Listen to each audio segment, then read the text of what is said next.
I'd like to call the meeting to order. Roll call. Councilman Simalou? Here. Councilman Garrett? Here. Councilman Accomando? Here. Councilwoman DiArminio? Here. Council President Mason? Here.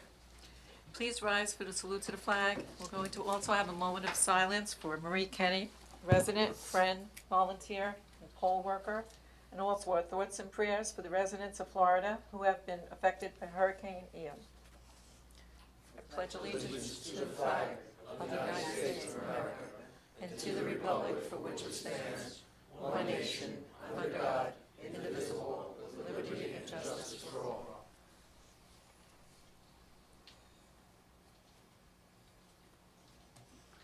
Thank you.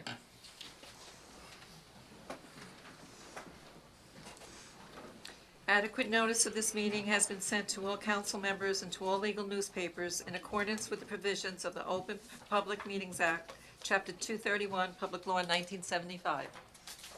The public is hereby advised that any statements made during the meeting of the Township Council of the Township of Saddlebrook may not be privileged or protected, and that persons or entities who take issue with such comments or are offended by same may and have in the past sought legal redress through the courts. Any member of the public who addresses the council speaks for themselves and not for the council. May I have a motion to open the meeting to the public? Second. Second, all in favor? Aye. Meeting is now open to the public. Please step up and say your name and address, please. Good evening, everyone. Thomas Van Winkle, 128 Lincoln Avenue, Saddlebrook. Just want to say on this beautiful day, finally got the sunshine back. Wanted to talk about the Mayor's Youth Group and the great activities that lie ahead that we will be participating in town. First thing we're going to be helping out with is the senior Halloween party, which will be Tuesday, October 25th from 6 to 9 at the VFW. Also, we will be doing Trunk or Treat on October 29th, I believe that's the right date, from 12 to 2 p.m. at the new municipal complex, which I'm so excited to go to its grand opening very soon.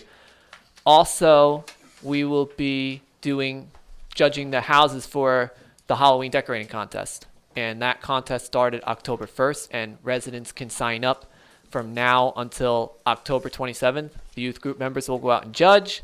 The people who sign up will also see me coming around taking photos. So if you see me out there, feel free to say hi and say hi to all the youth group members. And we look forward to seeing all the great decorations. And I'm hoping we can have a meeting soon, and I will let everyone know when that date is determined. Also, as I close out every month, I say that anybody who's in 4th through 12th grade lives in Saddlebrook is welcome to join. Thank you. Thank you, Thomas. And thank you for all your hard work and for all the amazing photos for all our events. Really, you do a great job.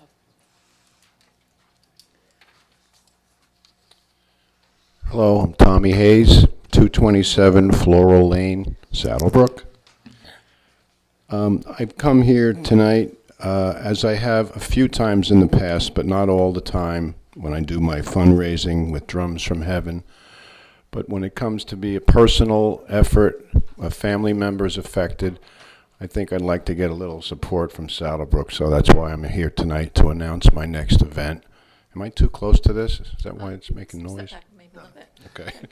So, if you're not familiar with Drums from Heaven, we've been around since 2005, and we've been raising money for different organizations, different people that get sick with cancer, various groups. Let me just let you know some of the groups that we've helped besides the Saddlebrook VFW, the Wounded Warrior Project, Easter Seals, March of Dimes, National Down Syndrome Society, American Cancer, American Heart, Saddlebrook Challenger, and various special needs sports program. Over the years, with the support of many people that come, we've raised about $110,000 in the 17 years. So I feel like the effort has been there, and we've helped a lot of people. So I just wanted to outline what we're doing, where it is, and see if we can get some support from Saddlebrook residents. The event is called the Drums from Heaven Halloween Ball, and there's drumming. For people that don't know what that means, we bring a lot of people together, and we put a big circle together, and everybody plays hand drums, shakers, tambourines, whatever they bring, and they dance around in a circle, and it's a lot of fun, and it's relaxing. And while we're doing that, we're selling raffle tickets, and we're raising money for the causes that we want to support. So this is going to happen on October 30th, a Sunday afternoon, from 3 to 8 p.m. at the Saddlebrook VFW. We have, like I said, there's performances besides the drums. We have Zydeco music. If you guys have ever listened to Zydeco, it's kind of the New Orleans sound. So the Zydeco Revelators will be there. There's also a cultural performance by the Goddess Caravan Belly Dancers. So they give a nice show, and it's not a sexual show. It's more of support of how they show how they dance. So some people don't get that, but it's an art form. It's a cultural event. So I'm just asking for people's support, and if you'd like to donate and you can't come, you can send a check to me. My address is 227 Floral Lane. Or if you'd rather do a Venmo donation, it would be Venmo Tommy Hayes at Drums from Heaven. So that's really all I have to say. I just would like to see more Saddlebrook people to please come out and try this. There's going to be food there. It's $25 admission, and it's 5 hours long. So there's come and go as you want. You can eat, go. Saddlebrook VFW has their bar open for people that like to have a drink. There'll be soda. As I said, there'll be refreshments. Lots of prizes. And the last thing is I'm looking for people to donate anything that they can in prizes, like gift cards or baskets. So please contact me either on Facebook or my address if you can help in any way. I really appreciate your help. Thank you, Council, for hearing me out. Some of you have been there in the past. You know how good this event can be. The mayor can vouch for it. I just look forward. I should say this, I almost forgot. The fundraiser is for Shane Fano, who is the 11-year-old son of my nephew, Michael, who battled cancer for a year and just passed September 10th. So we're starting a trust fund for him. I almost forgot to tell you who it's for, so that's very important. For 11-year-old boy, we're helping out. Thank you all. Tommy, Thank you, what's the Tom. date again? I'm sorry. October 30th at the VFW, 3 to 8. Tom, thank you for all your efforts, too. It sounds like it's going to be a fun time for a worthy cause. You're welcome. Yeah, it's a Halloween party, so, Yeah. you know, have fun and help us raise money. Thank you. Thank you. Can I hand out flyers to anybody that wants them? Sure. of Thank you. course. Yes. Anyone else?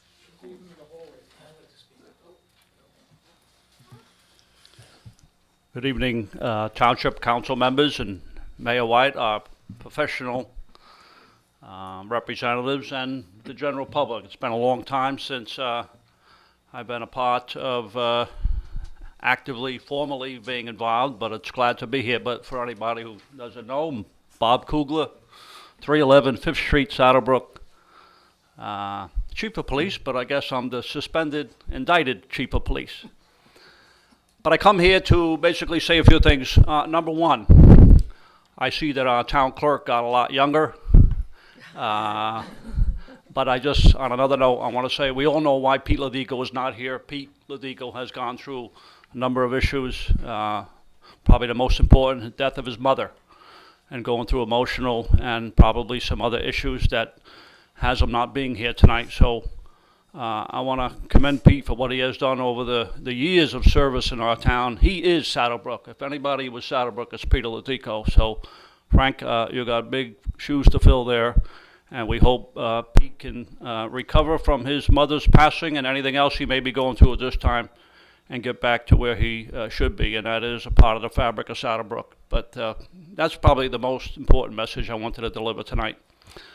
Second of all, I know there's an election coming up, and I know that Councilwoman Dominio will not be here after that, or at least a couple of meetings after the next election. But I want to express how much she was indebted, her life, and all the good things that Saddlebrook has accomplished and will accomplish, especially with the new building. So thank you for your service, and I'm sure we will see you in the future. You're not going to be a stranger. Together with your husband, former Mayor Lou, you guys were great for the township. You live in the town, your heart's here, and I wish you well in your retirement. For Councilman Accomando, with the election coming up, wish you well in the election. Also with the candidates that oppose you, and they're all here in the audience as well. Jerry Taylor, George Cedeno, and Sarah Sanchez. Whatever the election brings, will bring. But I just wanted to say that I do miss being with the town. I haven't gone far. I still am in the town, and my fingers are on the pulse, believe me. And I hope to resolve whatever the issue that was laid in front of me to be resolved, and I get back to being the person that I was. So that's all I wanted to say. I know I only got 3 minutes. That egg beater is going to go off very soon. But again, I look forward to being here in town and following through on what not only you have started, but obviously even before you, former mayors, including my late father, Edward. So thank you very much. Thank you, Chief.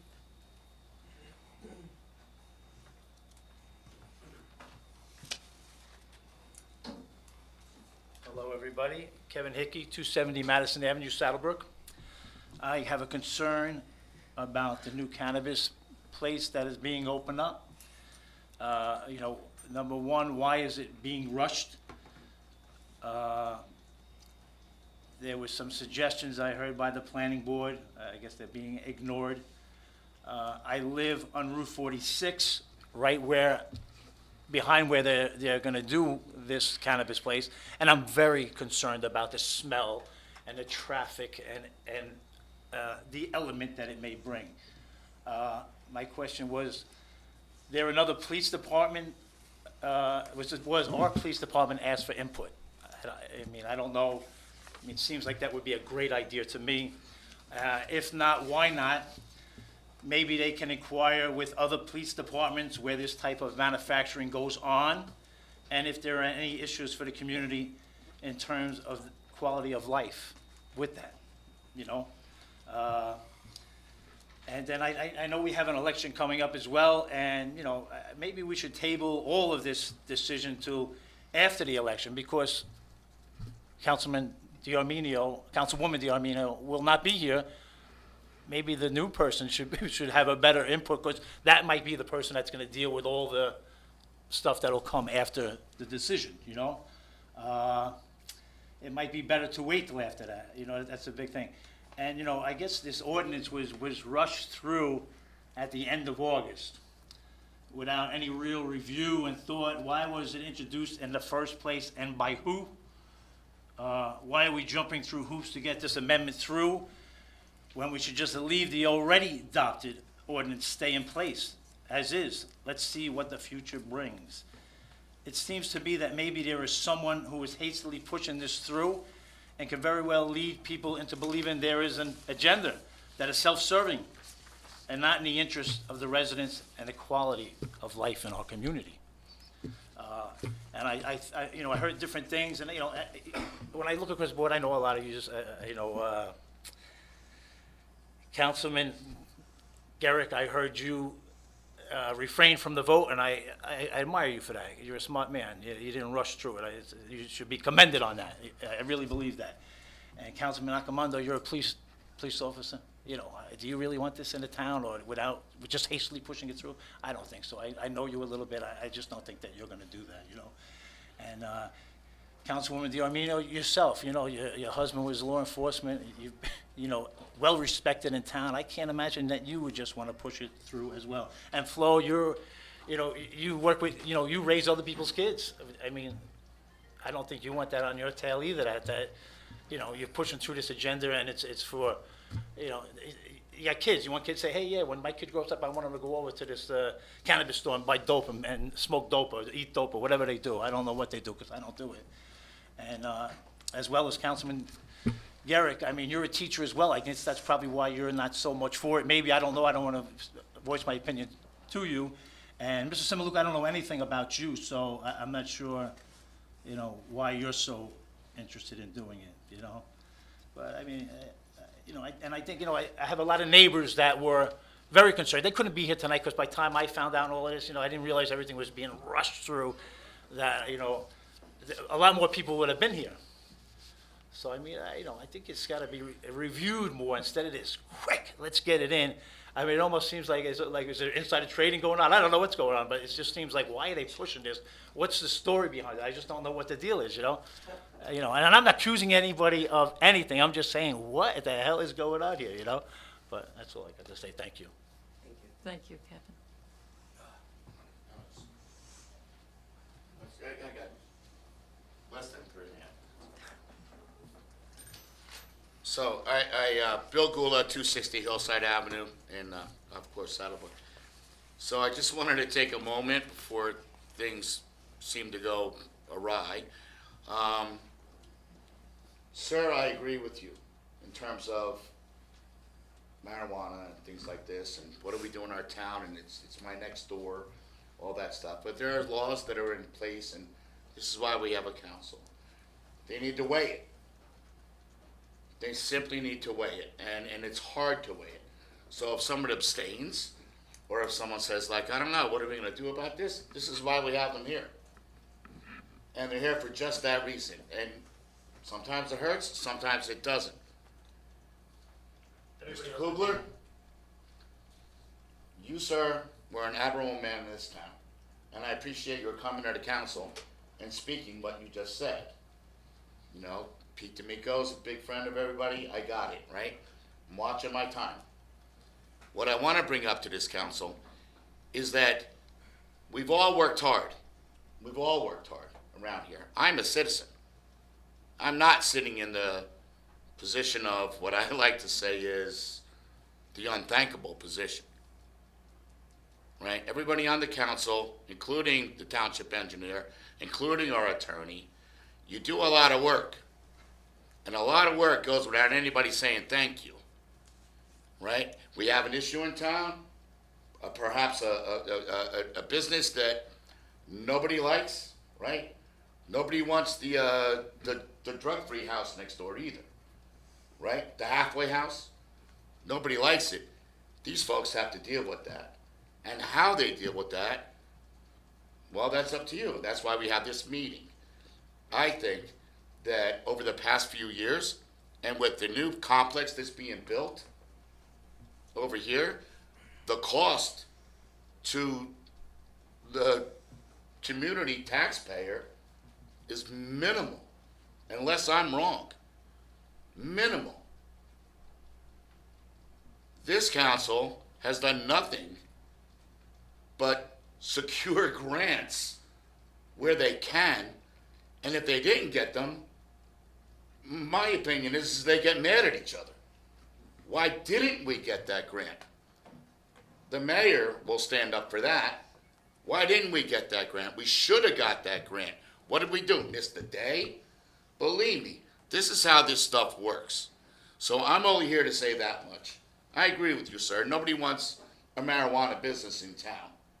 Nobody does. But what I want is a council that responds to me. This council will respond to you. Certainly they will. And yes, it's October. Next month is the election. Hello. So that's not why I'm here. Thanks, folks, for everything that you're doing. Councilman, I don't know why you're not running again, but you're not. But you're not, but you're a part of this solution too. And this council has done a fine job. Thank you, All of you. Thank you. thank you.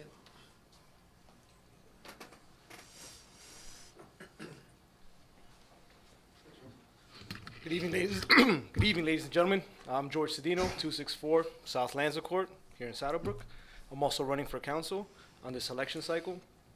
Just a caveat from what that gentleman is talking about, I kind of agree, you know, that this is the reason why we have a council, but at the same time, this is also the reason why us as residents and citizens of this great nation, of this great town, we come and we deliberate and we talk and we discuss and we pressure, and there's public opinion and public pressure on certain issues that may or may not be desirable.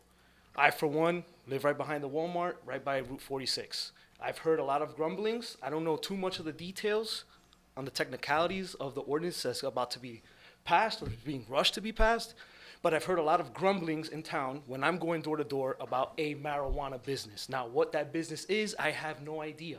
Is it going to be manufacturing? Is it going to be retail? Is it going to be open till 2 a.m. or is it only going to be open till 6 p.m.? I don't know, but these are the things and the questions that people are asking as I'm walking around town, trying to solicit their vote. And I'm only coming up as a concerned resident, not so much as a political point, but I just want transparency. And I think this has been one of the key issues, and one of the things that people in town have been wanting and desiring is transparency. Like, what is going on? Is it going to be a manufacturing plant, or is it going to be some type of dispensary that's located off of Route 17 in Lodi? Those are the certain things. And people are very interested and are concerned, and I feel, because I've looked all over the internet, I can't find anything. So hopefully, I hope that there is some transparency tonight, and I hope that the council and the mayor, you guys can hit up some key points to either alleviate the stress and the anxiety that some of the residents are experiencing with this new marijuana thing. So that's all I have to say. Thank you. Thank you. Anyone else wishing to be heard?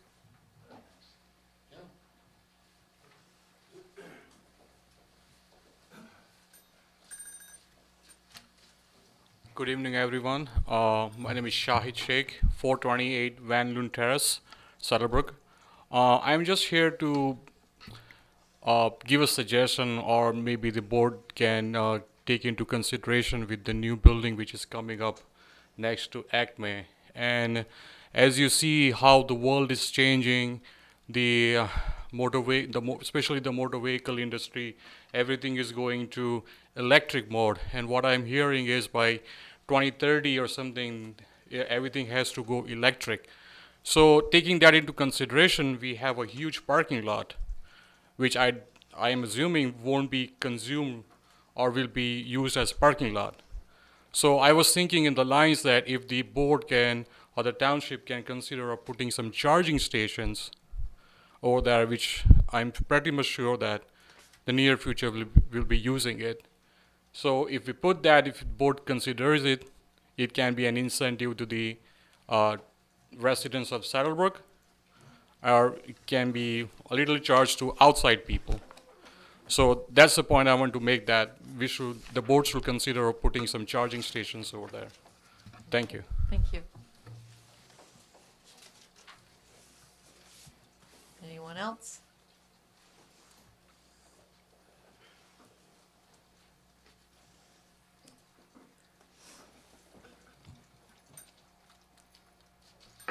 Good evening. Omar Rodriguez, Saddlebrook, New Jersey. Omar, can I have your address, please? Yes, sure. 275 Madison Avenue, Thank you. still the same address. First and foremost, we have an important decision to be made tonight. And I have a few questions, but the most important question is, through the chair, why is the need to amend the ordinance from an industrial area to a B2 zone for manufacturing with less than 5,000 square feet? Can you please explain it to me? Or someone?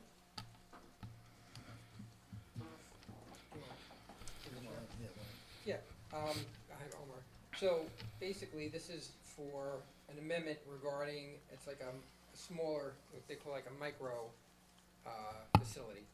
And this basically allows, another type of facility, if it's smaller and less of an impact on the neighborhood and in the zone, to be opened or to be licensed. Now, at this point in time, obviously, we've issued some correspondence endorsing some businesses. So this would allow, if a certain business is interested in putting in its operation 5,000 square feet under, to be permitted now in the B2 secondary business district, and that's what's highlighted in the section of the. I totally understand that. I was just trying to look for the council, that is the one that is going to vote here tonight, to vote the idea on why to change it.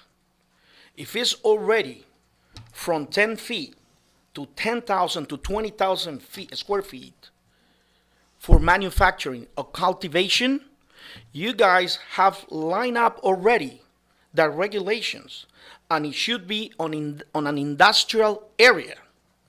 Why to amend the manufacturing of under 5,000 square feet to a B2 secondary business district? Why? To help someone? Why? I'm going to ask you why. Several times. All of you and I doing a wonderful job. Your primary job is to improve the quality of life of the residents, to improve the home values, not to decrease it.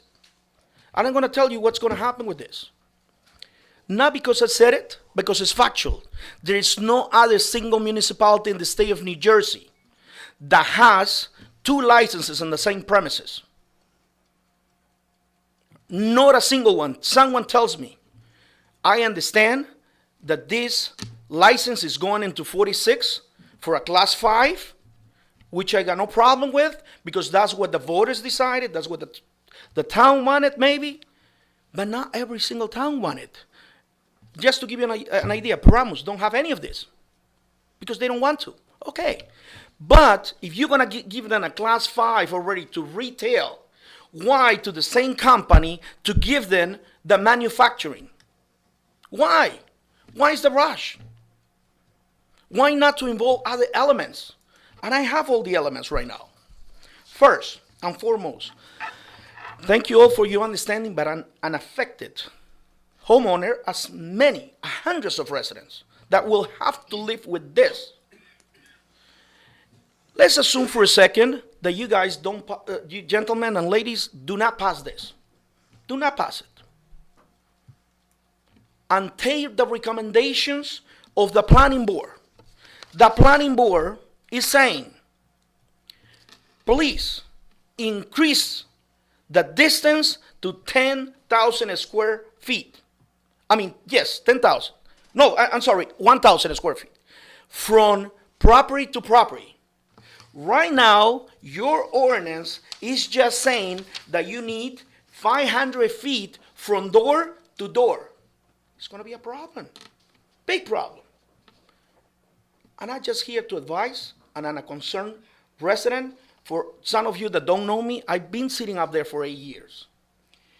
And council president, I know that you got a business on Market Street, and I can say that this ordinance will lose in court. I'm going to tell you why.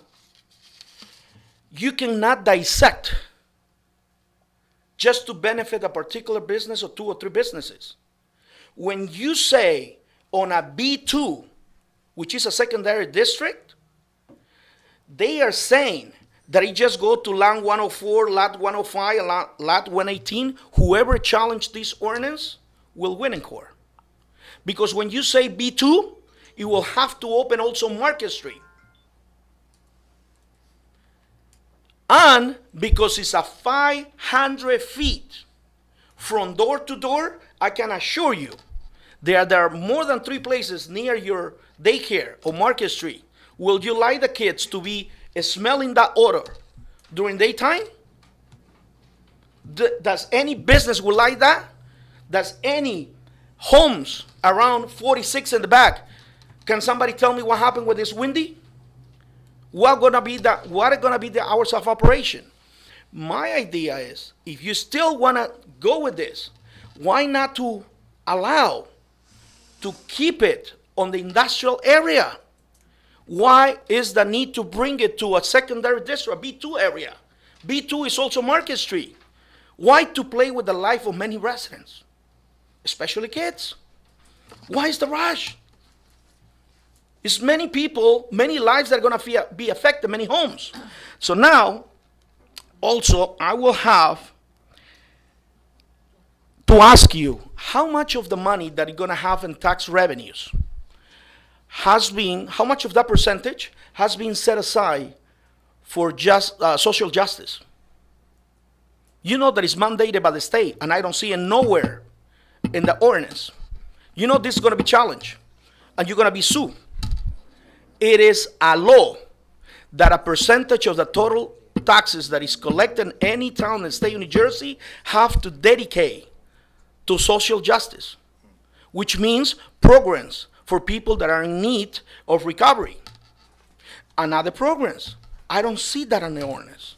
But going along with the ordinance, recommendation, I don't see none of the recommendation from the planning board that actually got together on September 19th. They sent you a letter on September 20th. I hope that everybody read it because it's very important. The planning board is concerned, but it seems like no one is paying attention to the planning board. So why do we have a planning board? Planning board is taking care of the business of the residents when someone is going to be built. And it says on the letter, please, gentlemen, be careful. Increase it to 1,000 feet. And it have to be from property line to property line. The law also says I'm going to go through Mr. Attorney. It's a big discrepancy on this ordinance. And under C1, which is cultivation, you're not amending anything. You're not amending anything. So cultivation, even if you're going to cultivate 10 square feet, you have to be in the industrial area, right? However, look what it says on the last line. It says distances shall be measured from the closest point of the perimeter of the applicant's property, which means from property to property. So why is the discrimination?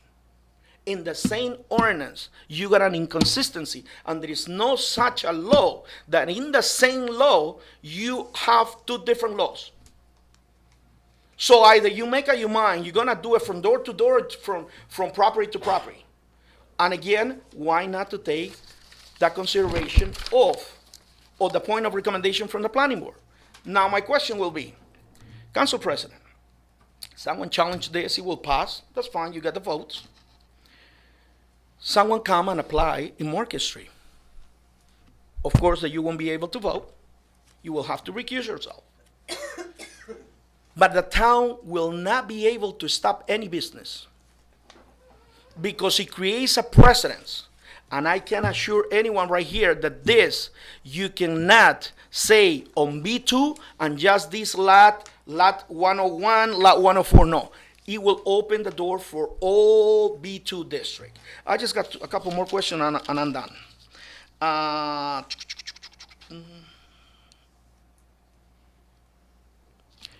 You know that if any applicant do not meet the criteria, let's say for instance this particular individual would like to have his 5,000 square foot facility and they don't qualify or they don't want to be in the industrial area. You know that they still can go to the zoning board? It will be better for the town, for any applicant to go through the zoning board. Why? Because it will be in paper. They will be asked questions. What type of ventilator that you don't have at this moment? You don't have none of that in front of you to make this decision. How is going to be the odor being contained in a singular place? How is that going to work? How is going to be expelled through the air to the sides? How is going to work? Did they have a magic machine that they have that the marijuana will that smell? I'm not against it, but I think that the things got to be properly right. And when you do these type of ordinances, you can do an amendment. You will have to start doing it all over because you already have an ordinance in place that it says, and with this I finish, you said, please, you wanna manufacture, go to the industrial area. And now with just a stroke of a pen, you just wanna change it and say, no, you know what? Let's go to B2. Just these little 2 blocks of 46. But a big law firm will come and say, okay, B2 is B2. Let's go to Market Street because I wanna do business there. How are you gonna stop it? None of you will have the power. And then again, please, you should talk to your attorney first because the attorney of the planning board sent you a letter. And still, you haven't even correct the typos and you're ready to pass an ordinance that is not understandable. And again, the planning board attorney is saying, change the language because it doesn't make sense. Your ordinance, and it still is the same as before. Thank you very much for your time. I hope that you made the right decision, and I hope, since election is coming, no one is gonna die with this, no rush with this. It should be done after the elections. There is no rush with this ordinance. Thank you all for listening. Thank you. Anyone else?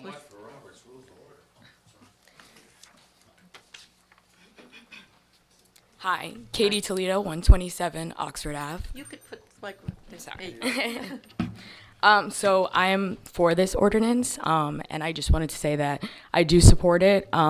Given that we do have a lot of liquor stores and bars in our town, there's more people who die from drunk driving or overdosing and over alcohol and Xanax and medicated pills. So I think that's kind of what we should worry more about, and not marijuana, when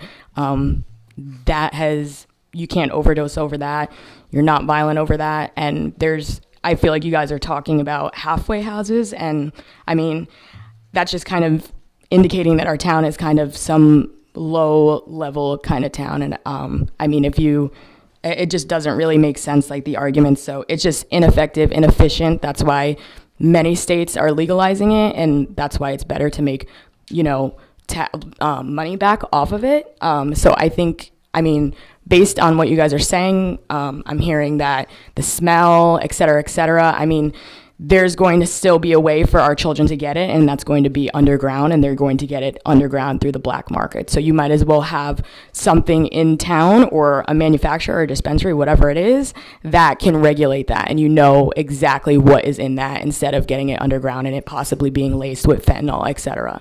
So I think you guys should maybe, instead of just talking to each other, I think you guys should talk to, people who maybe have smoked marijuana and benefited from it, right? For like PTSD, right? Veterans who, need help with that, depression, anxiety. So, I think more research, Google, right? So I think, I think it's a good initiative, and I think you guys are doing the right thing to let businesses make their revenue and, trying to make money back for our town to make our town better. So. Thank you. Anyone else? Last call. Okay. Seeing no other, motion to close? Motion to close. Second. All in Second. favor? Madam Chairperson? Yes. One thing, the one comment, just I know, there's 2 typos in the ordinance, which are no big deal, and they were Exactly. gonna be changed after the meeting anyway, before publication. Yep. And they're minor in nature. Okay. So here, Yep. there are 2 typographical errors that, obviously are minor in nature and will be changed after, to publish it that way, and there's no issue with regard to that. Noted. Yep. Thank you, Anthony. You're welcome.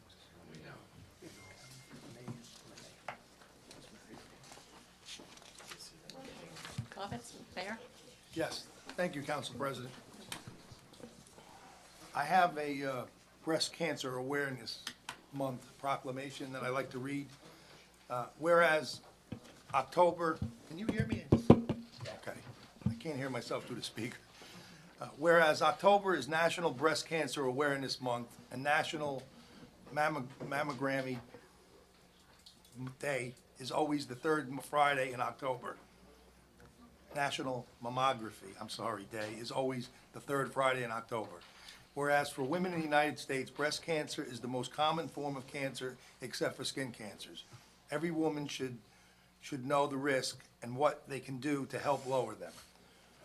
A mammography can detect breast cancer up to 2 years before physical symptoms can be seen or felt.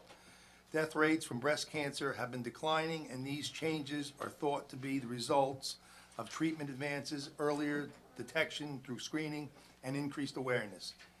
So now therefore, be it resolved that I, Robert D. White, the mayor of the Township of Saddlebrook, New Jersey, do hereby proclaim the month of October as Breast Cancer Awareness Month.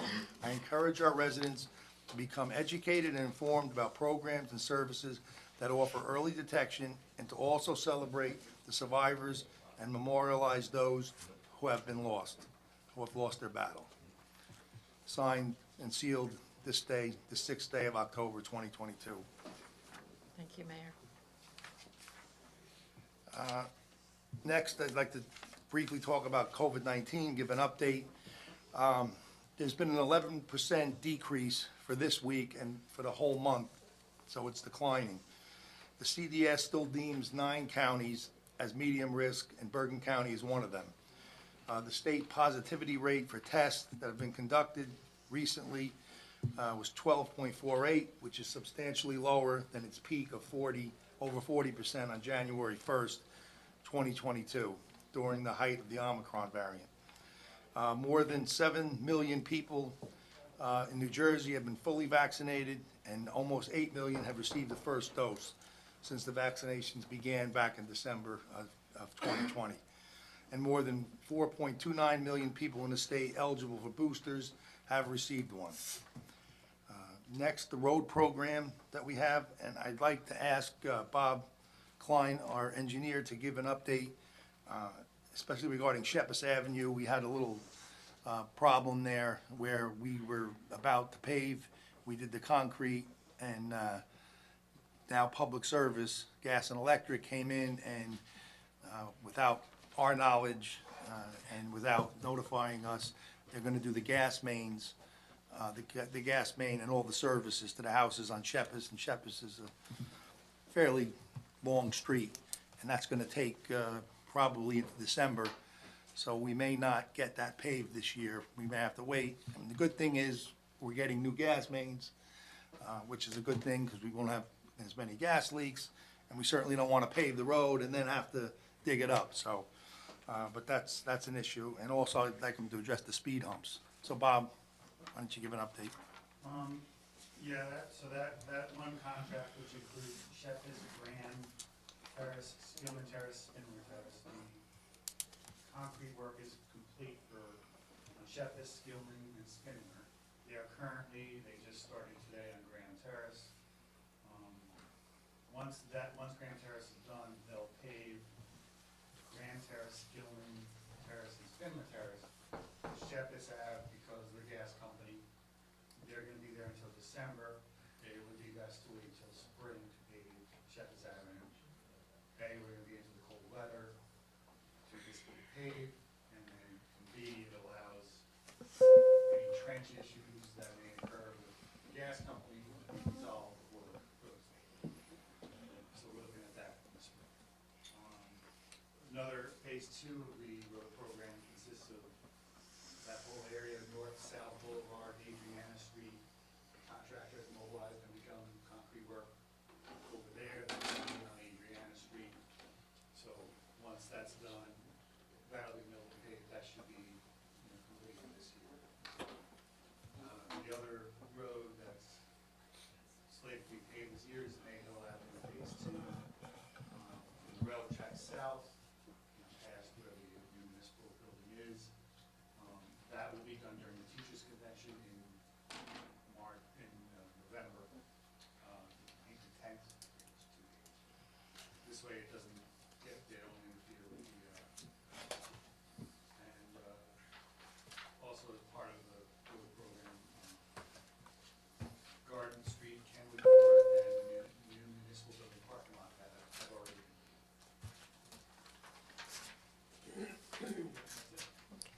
Thank you. Thank you, Bob. Sure. I do have to head out early. If anybody has any questions? Anyone have any I questions? think Bob, you can leave, Bob. You're-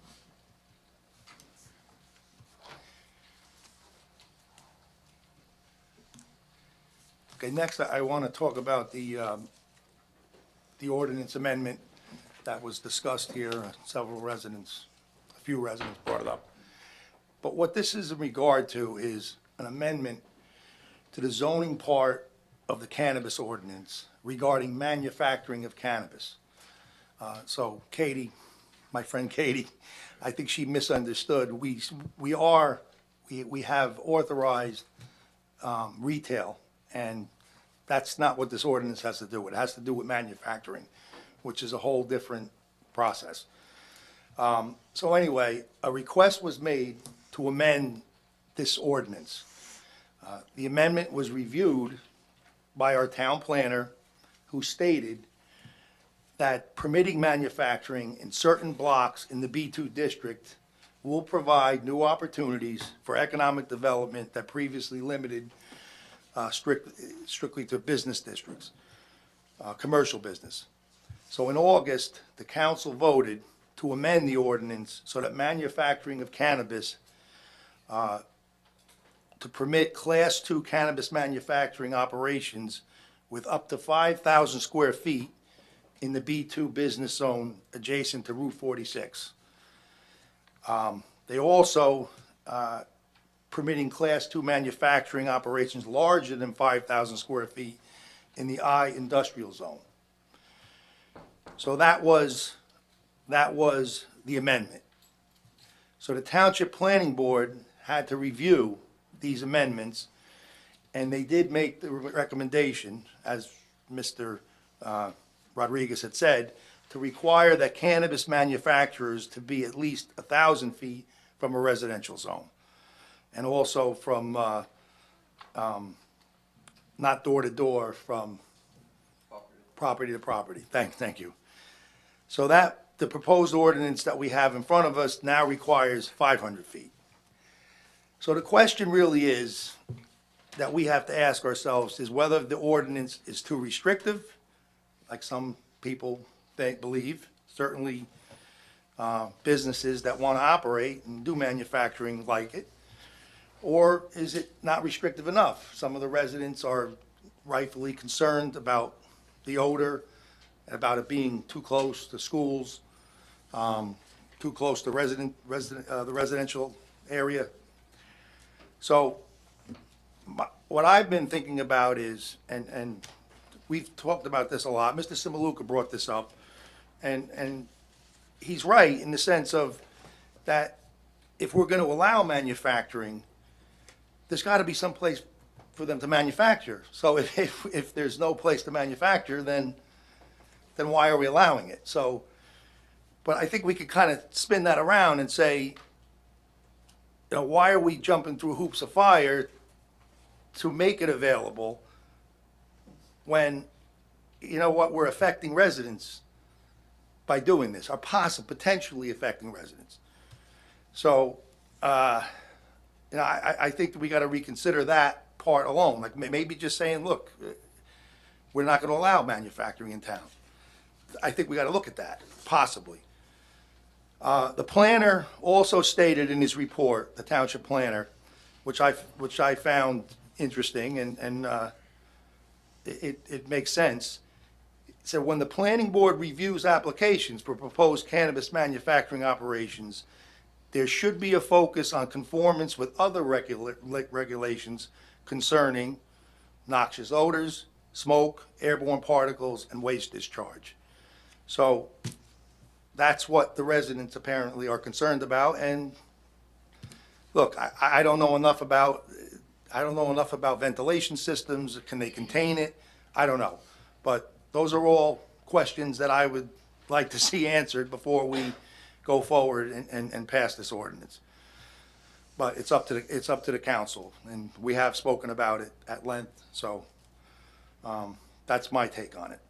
So let me go to events. We have a lot of township events this month. This weekend, we got the township garage sale, both on Saturday the 8th and Sunday the 9th. Monday's Columbus Day, and we're closed. On Thursday, October 13th, we have our candidates night, a candidates forum, 7 p.m. at the senior center. All four council candidates have agreed to attend, and that will be videotaped and live streamed. Also, we have a big for us, and we're really looking forward to it. On Saturday, the 15th, we have our grand opening from 12 noon to 4 p.m. at the new building. On Sunday, October 16th, is the Out of Darkness Walk at the park, 9 a.m. On the 22nd, Saturday the 22nd, we have a paper shredding event, 9 a.m. to 1 p.m. at the new building, 55 Mayhill Street. Sunday, the 23rd, is Chicken Bingo, 12 noon. We also have a fire department, Charlie Cerrone and Frank Cassetta are having 50 years of service at the Fiesta. They're having a celebration there. On Tuesday, the senior Halloween party is at 6 p.m. at the VFW. And last but not least, I think we have the trunk or treat, 12 noon to 2 p.m. at the new building, 55 Mayhill Street. And we also have another fire department party for a anniversary, Ray Abel and Joe Shilp, 6:30 p.m. at the Fiesta. And how many years is that? Do we know? 50. So they're both 50, huh? Wow. So both parties, 4 people have put 50 years of service. Congratulations to those individuals. Okay. The last day for voter registration is for the general election is Tuesday, October 18th. You could register online. It's very easy, simple. If you want to register, you just go to vote.nj.gov, vote.nj.gov, and you could register right online. But the last day is Tuesday, October 18th.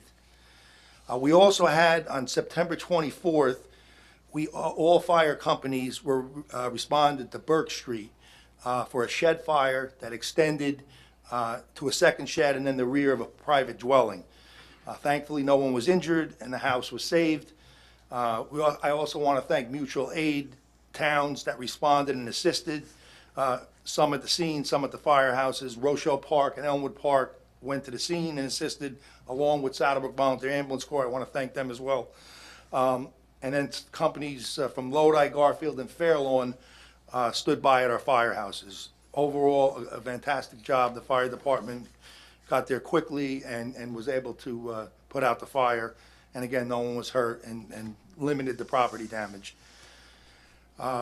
Also, this month is National Italian Heritage Month. The whole month of October, it coincides with Columbus Day, which obviously we know is a national holiday celebrated on the second Monday of the month. Italian American Heritage Month celebrates the distinguished cultural contributions of Americans with Italian lineage. Unico also has their Columbus Day ceremony at Welcome Road Monument, 9 a.m. this Saturday, October 8th. Also, September 15th to October 15th is Hispanic Heritage Month. We recognize by celebrating the histories, cultures, and contributions of American citizens whose ancestors came from Spain, Mexico, the Caribbean, and Central and South America. Lastly, I just want to put a shout out to my friend and good person, Pete Ladico. Chief Kugler mentioned him. He's a big part of the fabric of this town. He's worked here. He was a former mayor back in the 70s, and I personally owe him a great debt of gratitude because he's helped me out tremendously, and with being a mayor, being in charge of the town, and he's just a great guy and always has the best interest of the town at heart. So God bless you, Pete, and get well soon. Thank you. Thank you, Mayor. Okay, we'll have council comments. I'll start with Mr. Simulacra. Okay, good evening, everyone. A couple of, I guess, mistakes or misrepresentations. First of all, listen, we're all township residents. We all live here, raised our kids here, and continue to raise our kids here. So when something goes on in town, it affects us just like it affects you. So marijuana was a big issue, and it's no secret that when the whole marijuana legalization came out, there were a number of us that were not in favor of it. Myself, I don't want to names, but I mean, a vast majority of the council was not in favor of legalization. However, New Jersey voted on it, and they voted on it overwhelmingly to pass legalized marijuana, not just medical marijuana, but recreational use of marijuana. That was the people speaking. And Saddlebrook, it may be a little different. If Saddlebrook came out and it was, although the state voted 70-30 in favor of it, Saddlebrook was 20% to 80% in favor of it. But Saddlebrook pretty much was along the lines of the state. It was about 70-30. Maybe I'm missing a couple of percentage points. But the vast majority of Saddlebrook was in favor of legalization of marijuana. After that happened, we, even though the people that were against legalization, could not ignore that. The people of Saddlebrook were not against it. They were in favor of it. And it was a great potential financial opportunity. We do get a percentage, the township would get a percentage of sales from the 3 of the 5 types of operations involved in legalized marijuana, legalized cannabis. And that would be cultivation, manufacturing, and retail. Certain percentage, Mr. Rodriguez was 100% correct, that some of the monies that are obtained through the, let's call it pot tax, if we want to say, has to be put to certain, in kind of a certain bank for social causes, which is wonderful. So what we have done is we have approved the 3 of the 5 types of operations here, and we have issued, not licenses, there are no licenses, just to set this straight, there have been no licenses issued to anyone, any person or any entity in the township of Saddlebrook, nothing. Mr. Simola, that's not true. Because Mr. Desmond in here from Best Buds, he got conditionally approved for retail. When? Just recently. From the township? No, not from the township, from the state. That's what I'm saying. Oh, No, okay, I said okay, from I'm the sorry, township. I misunderstood. Sure. Number one, they have to, they have to get a license from the state. So they have to go through the state. After they get a license from the state, then they come to the town for approval from the town. What we did was we got letters of recommendation or support. We issued that to 3 different applicants for retail and 3 different applicants for cultivation. I don't believe we've given any to any manufacturing outfit. So there are no licenses there. So, and there are no locations that have been identified. So when it's said, this is where something's gonna be, potentially it could be, but there's no license that has been given to any person or entity, and certainly there's been no license given for any location within the township. Now, when it was said about the B2 zone, we went over this and we did it. When people say we're rushing, we went over this with the planner, and it was identified that certain parts of the Route 46 corridor and some other sections were appropriate for certain types of operations. So we limited it to it. So I don't agree, respectfully, that once somebody opens up along this Route 46 corridor, that means that the entire B2, Market Street, everything could be, anyone could come in. There are available different areas that can be located, like our affordable housing district. We have a district set aside for affordable housing. People can't come in and say, well, it's in a certain zone, and therefore we can just open up affordable housing any place. No, we've designated certain areas to do this. Now, people ask, why the change for the manufacturing? Well, one of the goals of the whole cannabis legislation was to give opportunities to those who haven't had opportunities in the past. Minority-owned businesses, women, female-owned businesses. What has come to us is that the manufacturing and cultivation, they're generally very, very large operations. And what's found is that those very, very large operations are controlled by people who generally are not minority-based. the smaller, and we termed it, it's not really a term, but we've called it micro manufacturing, would open up opportunities for those type of applicants. It's limited, again, to 5,000 square feet. It's not going to be a large operation, and that would give it, that would give some people the opportunity who can't afford or don't have the financial backing to open up a 50,000 or 100,000 square foot facility. It would be a small, limited operation. Now, from what we have been advised, and did a little research on my own, these manufacturing operations are not open to the public. You can't walk into them. There's not going to be any kids walking by and being on an, seeing an assembly line of gummies being produced. It just doesn't happen. They're not open to the public. And there's security that is required to be at the facility.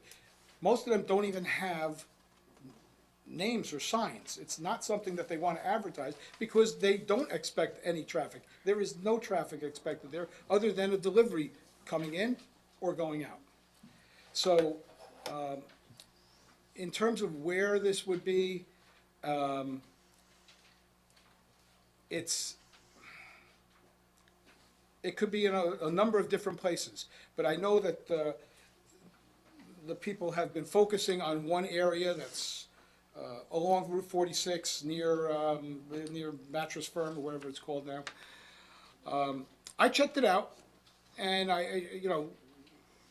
it hasn't been sold to anybody. No one, the owner is not doing this, but I understand that there have been inquiries into that kind of property, and from the houses from the two people who live on Madison here, I checked that it's approximately 1,400 feet as the crow flies from the house.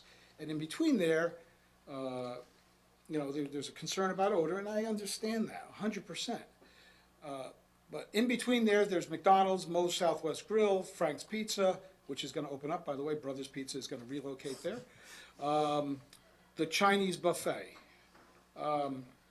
I don't know what kind of odors you get from those facilities, but it's got to get from that place past all those other odors to get to you. Now, what I did was, because I knew this was coming up, over the last couple of days, and I apologize for taking so long, but this is an important issue. We have concerns here. I spoke to, one of the issues is that in New Jersey, there really isn't any manufacturing operations. There's not a lot of retail, and there's no manufacturing that I could find so far.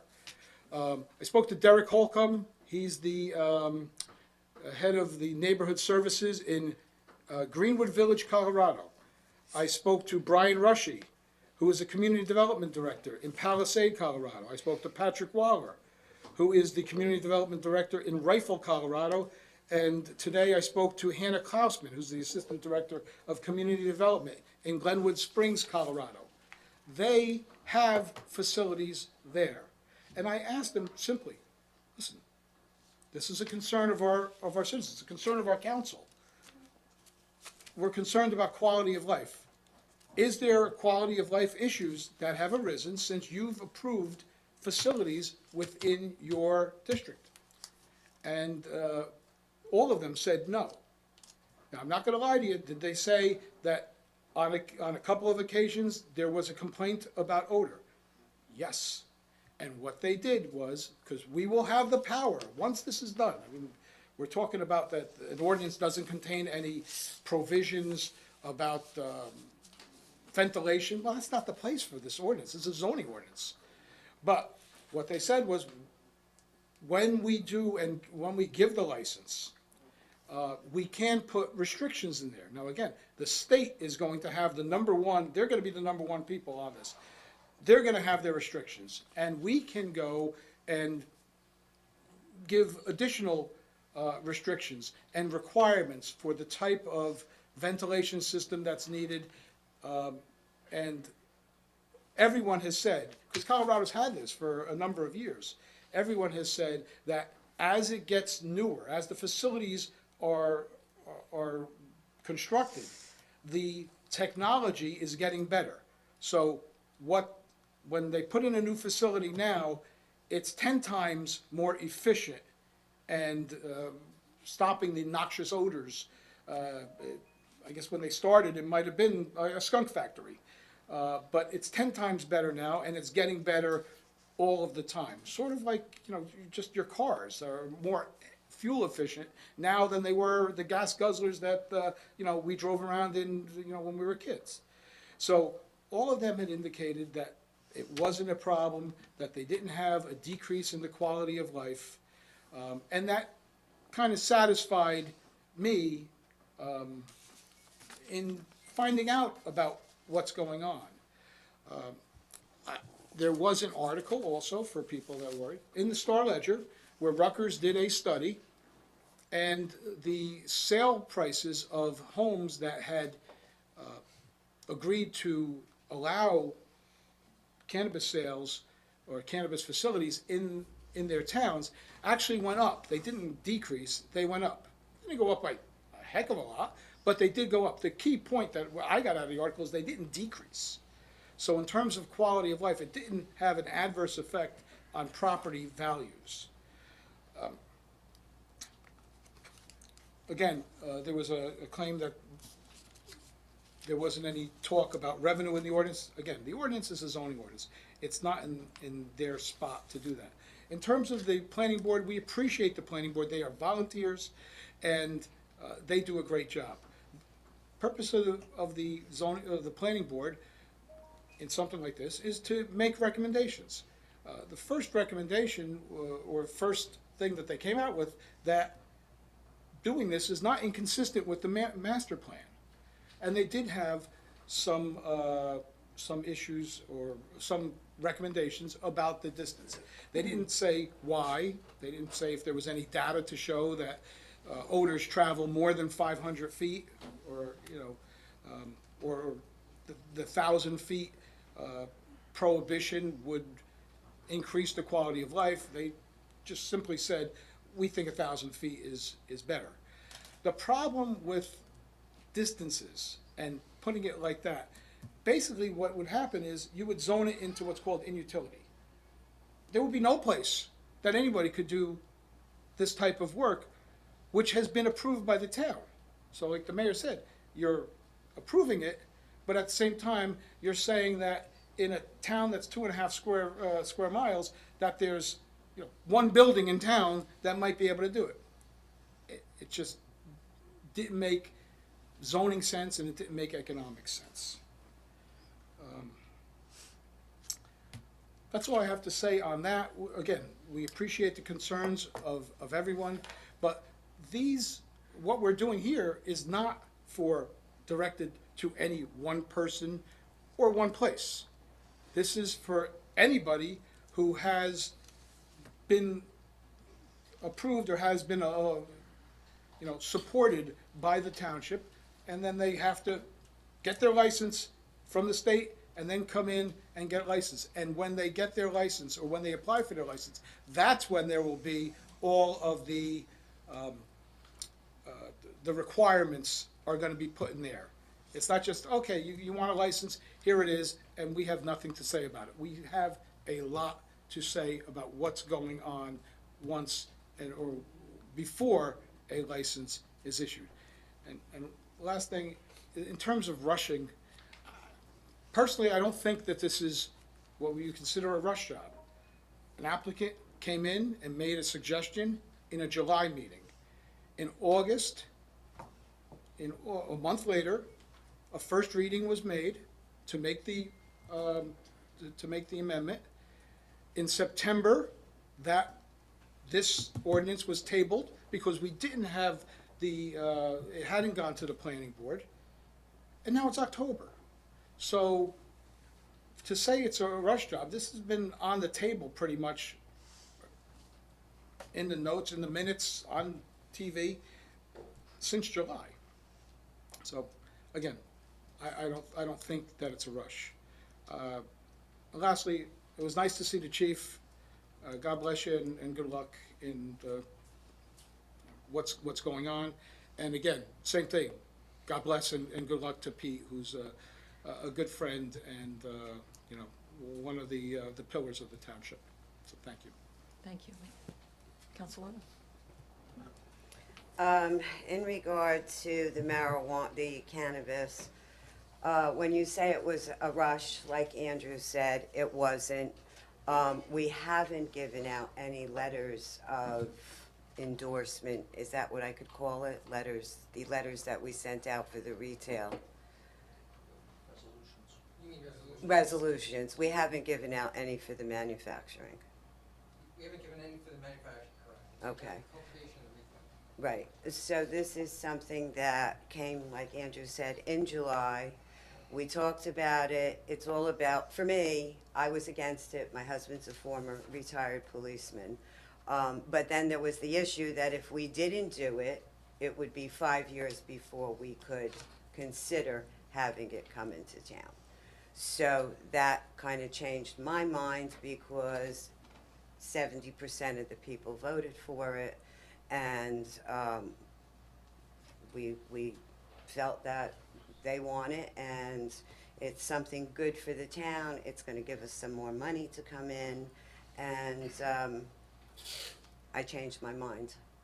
And I still do think that the revenue will be good for the community, and also it is restricted. If we change it to the 1,000 feet, again, there's nowhere it could go.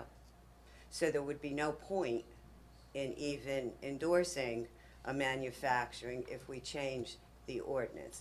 And at the end, again, no licenses are issued and there will be lots of restrictions in it. So that's why I went along with this.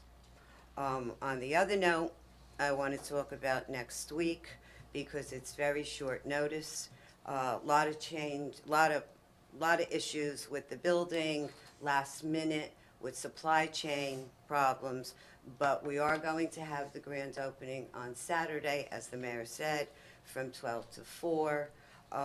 It'll be more of a preview. We are going to cut the ribbon, and everybody will be able to get in and take a walk through, because you've been watching it for 18 months. And I'm sure the residents would like to get in and see what's going on. So next Saturday, I would love to see all of you come. The basketball court, the rec part is amazing. The offices are amazing too. But rec has been something, I moved in here at 10 years old, and I've stayed. I love this town. We've talked about recreation for years, and we were lucky enough to have the opportunity to get the property and be able to make this happen. So I would really like to see all of you come out and take a look. Thank you. Thank you, Councilwoman. Councilman? Good evening, everyone.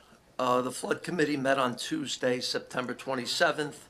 In attendance were Emil Sudol, OEM Coordinator Tom Dickman, Councilman Todd Accomundo, Marcy and Paul Gagliotti from Saddle River Court, and myself. Items of discussion were flooding along the Saddle River and possibly contacting the county to open the valves to release water from the pond prior to a flood event.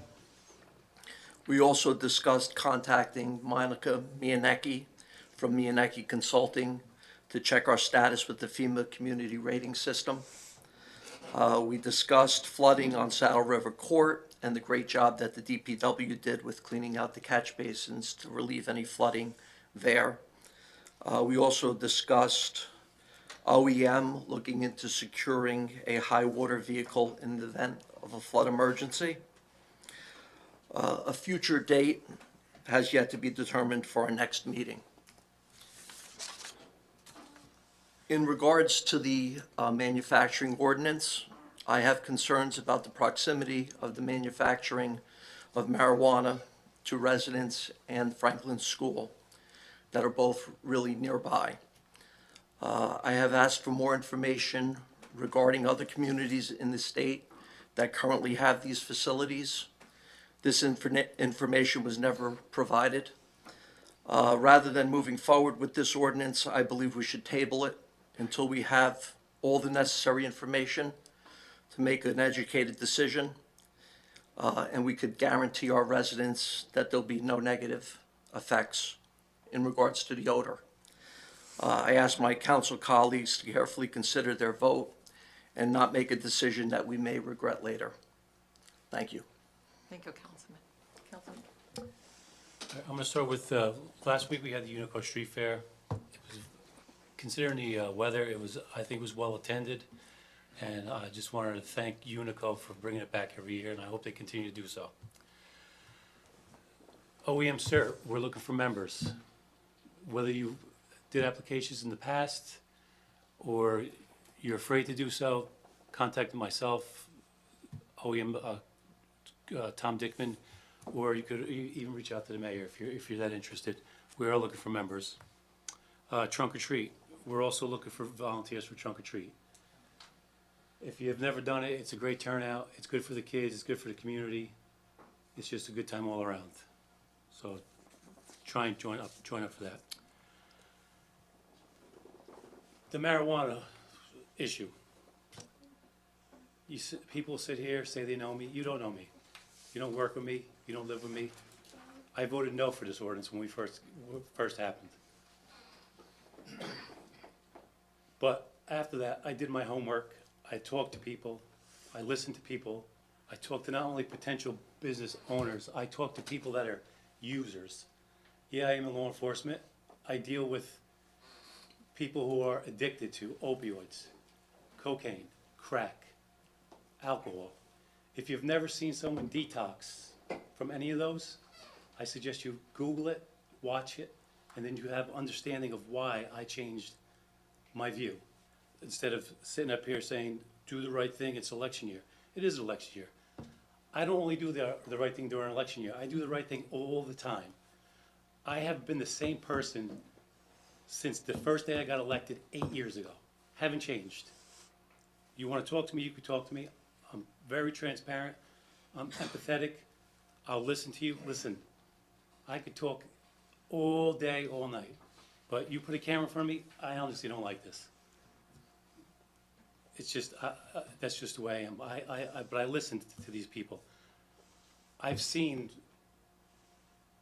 people throughout my work career in 18 years overdose. Yeah, yeah. People say, oh, it's just an inmate. It's an inmate to the guys that are working here, but it's someone's family member. It's someone's kid. It's not a good feeling when a guy you've been working hand in hand with, doing good for the community, gets released. 2 days later, you get a phone call from his family saying that he or she overdosed.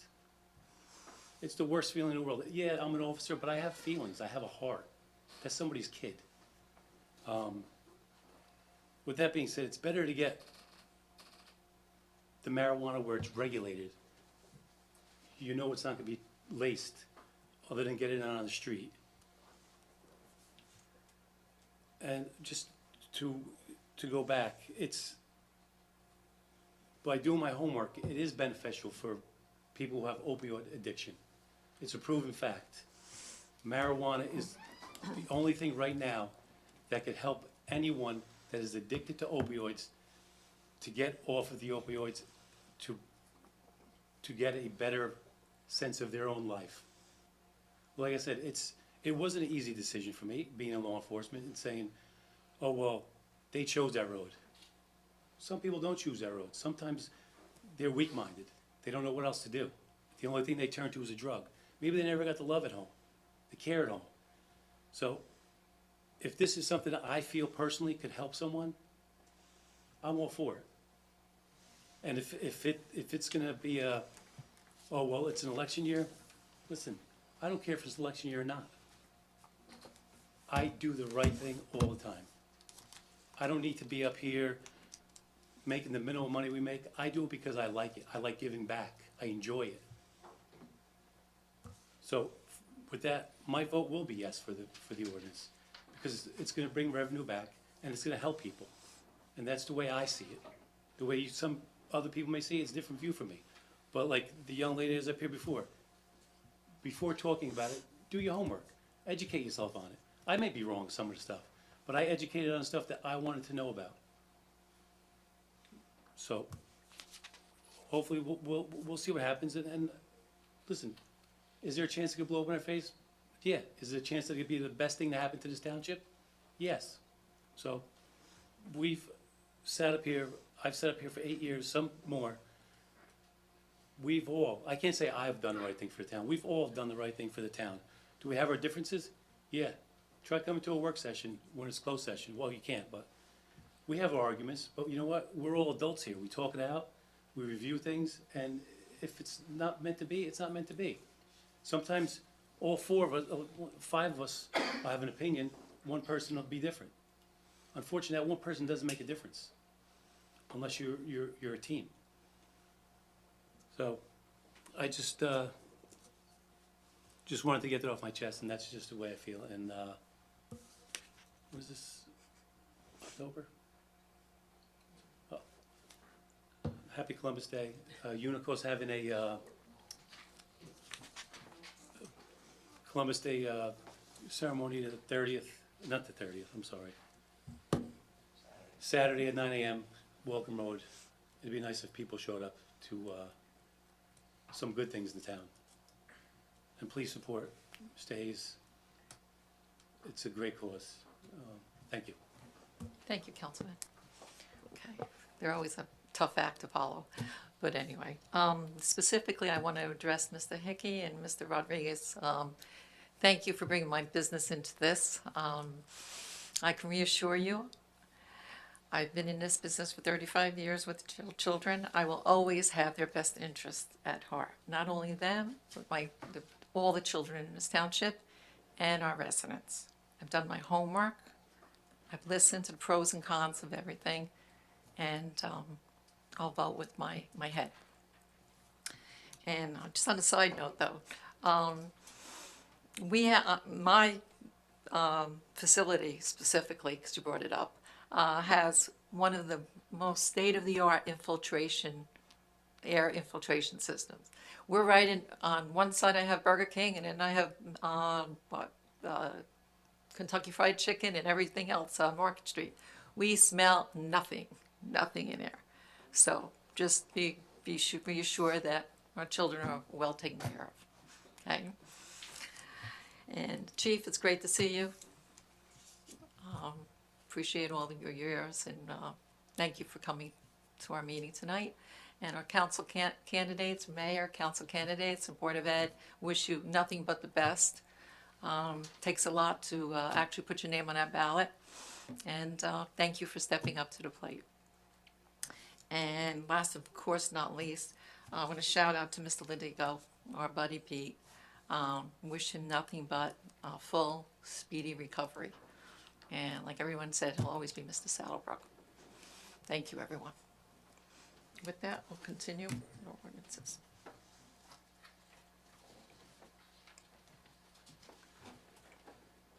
Ordinance number 1726-22, second reading.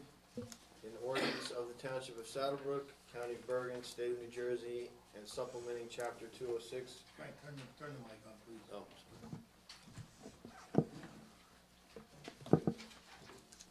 Supplementing Chapter 206 of the Township Code regulating the operation of specific classes of cannabis businesses within its geographical boundaries. Do I have a motion? Motion. And a second? Roll call? Councilman Simaluka? Yes. Councilman Garrick? No. Councilman Accomando? Yes. Councilwoman DiArminio? Yes. Council President Mazur? Yes. Ordinance 1726-22, second reading. An ordinance of the Township of Saddlebrook, County of Bergen, State of New Jersey, and supplementing Chapter 206 of the Township Code regulating the operation of specific classes of cannabis businesses within its geographical boundaries. Motion to open the public. Open the public? Second. Second. All in favor? Aye. Aye. The meeting is now open to the public regarding this ordinance. Anyone wishing to be heard? I'm just gonna ask one thing, okay? I really, we didn't have the timer on for the beginning of it, or whatever. I'm just gonna ask, so we're not going over and over everything, that we do the 3 minutes for your response. Okay. Kevin Hickey, 270 Madison Avenue, Saddlebrook. I just wanted to bring up again too, like we're talking about Franklin School. It's also Lodi High School. The field is right there. And everyone keeps saying there's no location to put this, but there is. There's Zuckerberg's, but they don't want it. Michael D'Agostino says, no, I don't want this crap in my facility, right? I mean, I'm pretty sure that's how it went. And my other question is, we talk about a lot of different things. Did anyone contact the fire department? What kind of chemicals do they use, flammable-wise? Did anyone contact the fire department just to say, hey, let's review this with them? Because, I mean, they're the ones that would be putting their lives in danger to put the fire out. But my guess is maybe none of you did that. I don't know. Once again, I commend you, Mr. Garrick. Smart man. I appreciate you. And, you know, and I got to bring this up, not that I'm trying to pick on anybody, but Councilman Accomundo, I know like in the August meeting, you kind of, at one point you said you were totally against this. Yeah, But did now, you listen to what I just said? Let me finish my 3 minutes, please. But what happened was now, like in the August meeting, you're pushing to rush this thing, and the manufacturing is the thing that I'm most offended by. And, you know, and being in law enforcement, I mean, not only are you like pushing this manufacturing part of it, but what you're doing is you don't give a crap about me and my home that's right there or any of the other businesses. And yes, I do smell McDonald's and I do smell Frank's Pizza and I do smell the garbage from all the stores in there. And I know one time, we passed this ordinance, they can't collect garbage at Walmart until, 8 in the morning. Guess what? They're in there 3:30 in the morning collecting garbage. Guess what? We do nothing about it. But I can deal with that. That's okay. But the smell of the weed, I'm just not into it. Let's call it what it is. It's dope, right? I mean, everyone, and people said, I don't know what I'm talking about. No, I'm a recovering drug addict and alcoholic. I haven't done drugs in about 33 years, but I know all about it. Weed is a gateway to bigger drugs. You can say whatever you want. I know. I lived it. That being said, how you all vote, I go like say, it's shame. I mean, you're making this town like a crappy town. It's just unbelievable that you're not giving this better thought. And look, if it was just retail and maybe cultivating, some of us could swallow this. But the manufacturing is what's driving everybody nuts. We don't want that goddamn smell. It's ridiculous. Thank you. Thank you.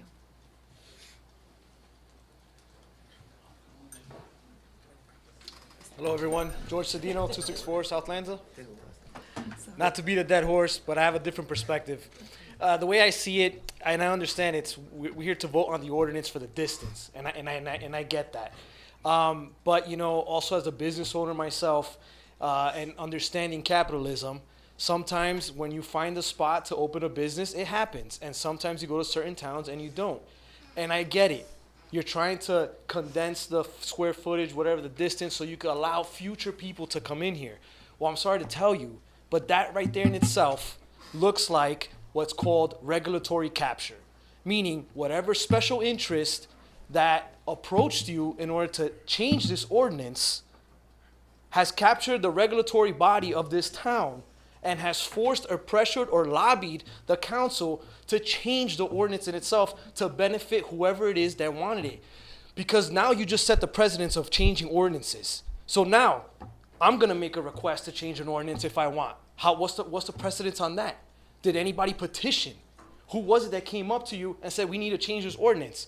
Because now what I want to do is I want to make a motion, get a petition to create an ordinance for using any type of cannabis products in any form, any use on public roadways, streets, anywhere near any public facilities, anything like that. If we're going to do and enact on laws and ordinances that are hyper-progressive, then we need to put them in confines of conservative thought. So we'll do a tit for tat and we'll do a trade.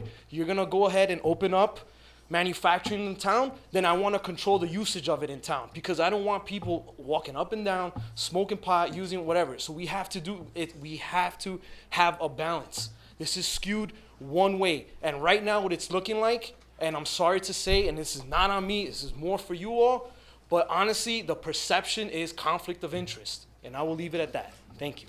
Thank you. Anyone else? I got one real quick one.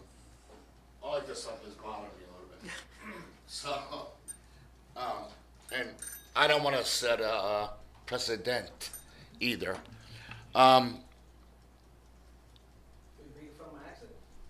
No, presidents. You pluralize the word president. I can't help it. It's English. I do the thing, right? And no, I'm not making fun of your accent. What I am going to say is similar to what I said before. Now, I don't like it either. I really don't. And I am speaking to you, sir. I don't like it either. Yes, Okay. No, what are you saying? I'm saying that I don't like it either, right? The entire thing about it. 67 years old myself. Up and down the road. Wait. Hey, listen, Oh, I'm sorry. that's okay. I'm not There's talking. no back and forth. All right, I will talk through the chair, and you're correct.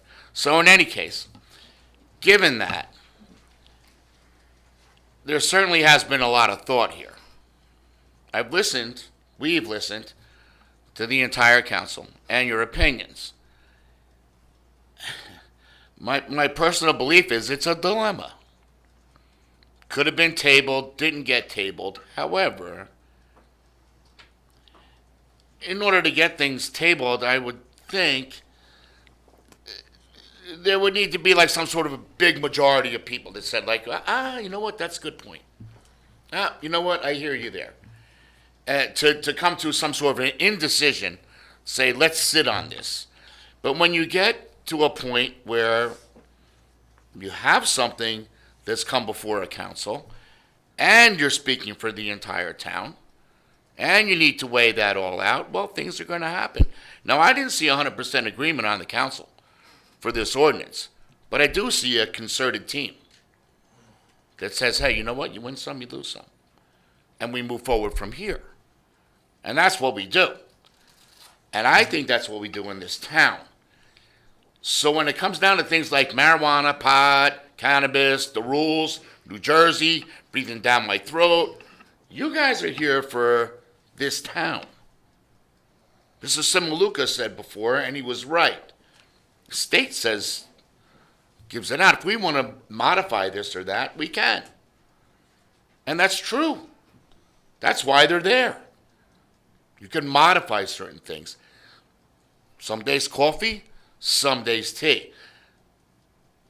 If we're going to make revenue from this, and the revenue is regulated from the state to begin with, then we have an opportunity to modify that further. Say, you know what? The smells, the odors, I get it. I'm on Hillside Avenue. You know, I mean, I don't get, my kid goes on Market Street to daycare, my grandkids, you know, and yeah, I smell Burger King. Sometimes I eat there too. But my point is exactly what I'm trying to say, is that we don't need to belabor an issue here, right? I'm sorry I did not speak to the chair. I understand the gentleman. He's 100% correct. In particular, if you're in recovery over 30 years. We all know people, you know, including some family members. We've lost family members to certain things like this, right? Law enforcement officers certainly look at this every single day. Educators look at this every single day. They try to get kids to do something this way or that way. They wonder about the kids' parents. What are the parents doing? So now you got a council here that's got this against them, or before them, that is a better way to say it. So the council's going to sit there and say, like, how do we weigh this out? Am I here for the town? Yes. That's why I'm here. In my thankless job, if I can bang on things. In my thankless job, because y'all don't make too much money, I'm pretty sure of that. Right? Everybody got a job here. My opinion is pass the ordinance and keep on rolling, right? And look at what comes before, including all the residents and including opposing opinions. Then you look at them and you say, like, you know what? Yeah, we win some, we lose some. I don't see us losing on this one. I really don't. Not with the watchful eyes that are upon it. If you weren't monitoring it and looking at it, that would be one thing. But I see a bunch of people that are saying, like, Okay, we do it, and we look. We look. You know, I look at who puts out their garbage in the morning. I look at who speeds up Hillside Avenue. Every day, I live there. My 2 cents, Thank you. I'm behind it. Thanks. Sorry. No problem, our timer's not working. Our timer's not working. It's taken down, we're not reading. He's gonna keep. Somebody's going to, yeah, take time. Okay, yes. Good evening. I would like to say thank you for having the discussion and considering everyone's opinions. And my name is Janae Ferguson, 321 8th Street. Thank you. And I'm one who's for it because regulation to me would mean it would be safe. It would be the difference between someone next door to me manufacturing a drug and my children having to be subjected to some illegal things that are there. I look at the history of the cannabis from being in this country. There's always been a negative connotation rooted in different perceptions. And I think if we have the facts and we have the education to say that it's not what it's been negatively produced to do, or the negative connotations that has gone along with it, and we're looking at it factually and something that will drive revenue. I mean, if we can make sure that the children have what they need because of the tax that will be on there, go for it. Thank you. Anyone else before I close?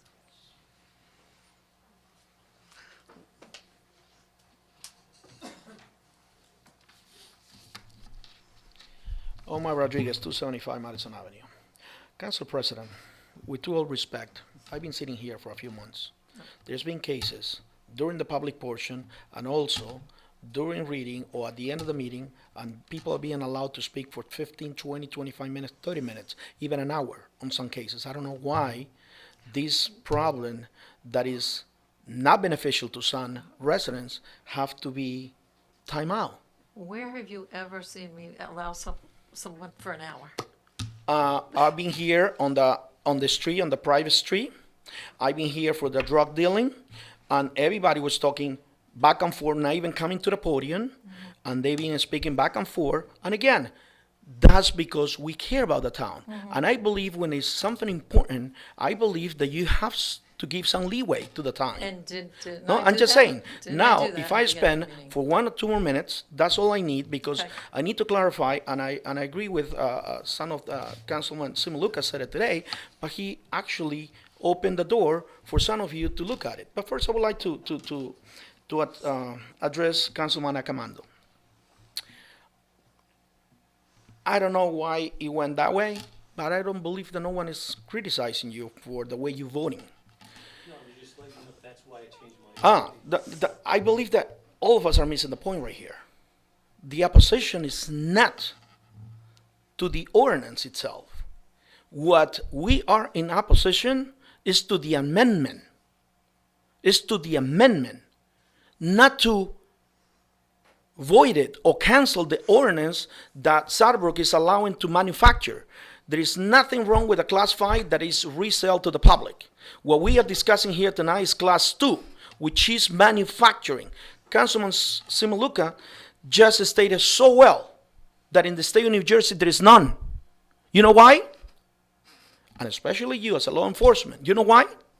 Because no one is willing, no municipality want to take the chance until they see someone else. Why Saddlebrook have to be the first one?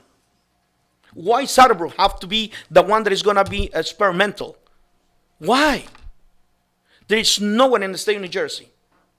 A lot of towns allow class 5, which is the resale of the public. And again, I'm not against class 2. All I'm saying, leave it in the industrial area, even if it's under 5,000 feet. Like Councilwoman D'Arminio stated, it might be difficult for some people or the person that came here from Route 46 and made the indication back in July. Yes, it's a remedy. Even if you stay on industrial area, that person or that applicant can go to the zoning board, and it will be better for you and to all the residents. You know why? Because when they come to the zoning board, they have to explain first what kind of lighting you're gonna use. Are you gonna have security? Who tells me how many times the police is gonna be calling? Because they break into the place because they're gonna manufacture there. The same place, the same thing that it will go for maybe retail. But then the zoning board will ask for more questions. Councilman Similuka took the job to Colorado States, but Colorado is not New Jersey. Saddlebrook is New Jersey. There is no one, that's what I said before, who can tell me where they're manufacturing? Why do we have to take the first step? And it's not, if we give the resolution of recommendation, it's not gonna be 5 years. They're gonna approve it, and they can operate soon. As soon as they just get the license, they can just put it together. And again, you're right, it might be 1,372 based on the mattress place. However, on the lot also is, I believe, the dry cleaner.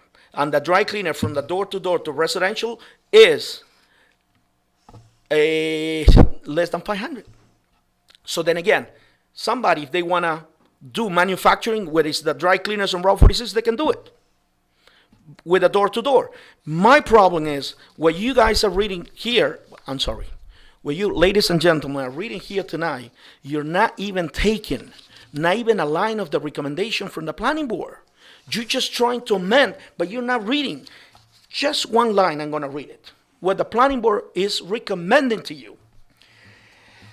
Right now, it says, shall only permitted. No, it should read, shall only be permitted. It's a big difference. Big difference. Then, right now it reads, cannabis manufacturing operations, 5,000 square feet. No, what you are pushing for is an issue read, cannabis manufacturing operations of 5,000 square feet. Even though that I don't speak proper the language, I can say there is 1, 2, 3, 4, 5, 6. There is a lot of typos. Before you push it for, read what you are gonna push through. Please. Finally, I'm just gonna say this. Technically or potentially, with all respect, let it be. They want to manufacture, that's fine. Let it go to the zoning board so they can bring an expert and a professional. How they gonna build the business? What type of ventilator? What type of, the hours of operation? That is not gonna come here. But if it goes to the zoning board, yes, we don't have an obligation to have that type of licenses, which is manufacturing.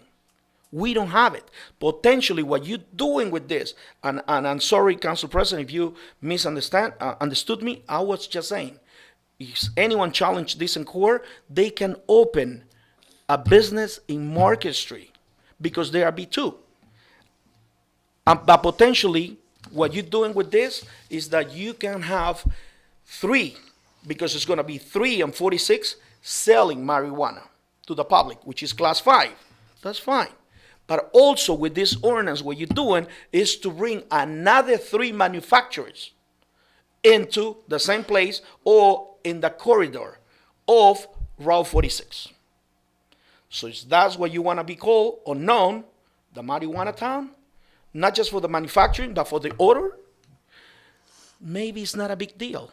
Like Councilman Similuka just said, in Colorado and some other states, they say that they don't smell it maybe from I don't know how many acres, but why don't just allow somebody else, which is the zoning board, to just look at it and have all and every single document on the machines that they're going to use it, whether they're going to use acids, chemicals, or they're just going to burn it. I don't know. Thank you very much. Have a wonderful night. Thank you, Omar. Thank you all for your time. Anyone else? Yes. Robert Kugler, 311 5th Street here in Saddlebrook. I've been in law enforcement for nearly 40 years, and I've been the police chief here for 28 of those years. I think I share the sentiment of law enforcement and most on this council that marijuana was not a good idea. I personally didn't think it was a good idea to legalize it, but in 2019, New Jersey, the liberal state it is, introduced it into a law, and we have to live with it. I think the mayor has said it. I think Todd has said it, my law enforcement colleagues up there, and I think this whole council has said it, that not a good idea. As a matter of fact, right before that, you didn't want marijuana businesses in Saddlebrook.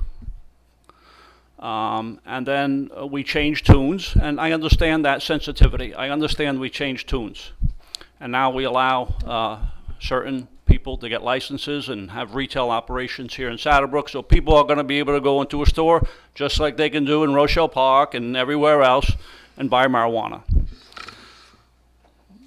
But now there's a manufacturing module here that seems to be just thrown in there last minute, and there seems to be a self-interest there, and I'm just concerned about that. My main question is, where's law enforcement? Where is the town of Saddlebrook Police Department? Have they been asked for a report? Have they been asked to review this? Where are they? Because if I was a sitting police chief, and I am, but I can't come to the door or knock on the door, but I can come here to this podium as a resident and say to the residents of Saddlebrook, Township Council, reconsider what you're voting on tonight. Reconsider until you get the parameters of really what you're doing about bringing a manufacturing business in, especially against what the planning board has said. The planning board has said, we recommend, I understand it's a recommendation, you don't have to take the recommendation, just like a promotion, the mayor doesn't have to take my recommendation, promote wherever he wants. But is it indeed a recommendation to protect the residents in that area? So if it's 1,000 feet recommended, why don't we look at that and maybe mull that around for a month or two? But you know, I'm going to guess, and I did research on this ordinance, and I know that when it was rushed and introduced at the end of the August meeting, 2 abstained and 3 voted for it to introduce it. Now we're here today. And if it goes the same way, if 2 abstain and 3 vote, and possibly 2 of the 3 that vote in favor may not even be here. At least one's not going to be here after the election. Maybe 2 won't be here. I don't know. We have all 3 candidates. I like to get them at least in their mindset. You come up here and say, yes, we're going to vote in favor of it if we win. Then it takes away that argument. But the argument is very clear that if this goes to a vote and it goes 3-2, 2 abstain, 3 vote in favor, it's possible that 2 of the 3 votes that want this ordinance that may impact the town of Saddlebrook has people that may not even be there. And then the 2 new council members would have to look at this and take the wrath of the citizens who may be impacted. So I just want to say from a resident impact statement, I live in the 1st District. I'm very close to Route 46. I don't know why this is rushed. You know, in law enforcement is a gut feeling, and the gut feeling is it was already, you know, put in motion and we need to move this thing. And it's like at the end of a year, a rushed introduction, and now a solidification of this ordinance for some private entrepreneur that wants to manufacture marijuana in Saddlebrook, first in the state. I think it's a bad idea, and I think you should research the hell out of it before you vote on it. And I say just take a step back, get some reports, bring that Saddlebrook Police Department in here and get them to review what's going on, what this business is all about.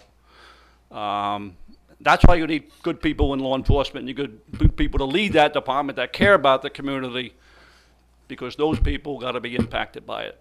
But I'd like to hear from the candidates. If you approve it, then take away that argument and let them vote on it. But I'd like to hear what they got to say, because maybe I'll consider who I'm going to vote for. I want review before anything that impacts the town of Saddlebrook, and I appreciate if the council would take my opinion and comments and just review that before you vote tonight. Thank you very much. Thank you, Dave. Anyone else? See no one else. Have a motion to close? Motion. Second? Second. All in favor? Aye. Okay. Please read the resolution. Be it resolved by the Township Council of the Township of Saddlebrook that the ordinance entitled, "An Ordinance of the Township of Saddlebrook, County of Bergen, State of New Jersey, and supplementing Chapter 206 of the Township Code regulating the operation of specific classes of cannabis businesses within its geographical boundaries, does now pass on second and final reading, and that the township clerk be directed to advertise said ordinance or title thereof in the press, together with the notice of the date of passage of said ordinance according to law. Do we have a motion? Motion. Do we have a Second. Roll call. Councilman Simaluka? Yes. Councilman Garrick? No. Councilman Accomando? Yes. Councilwoman DeArminio? Yes. Council President Mazur? Yes.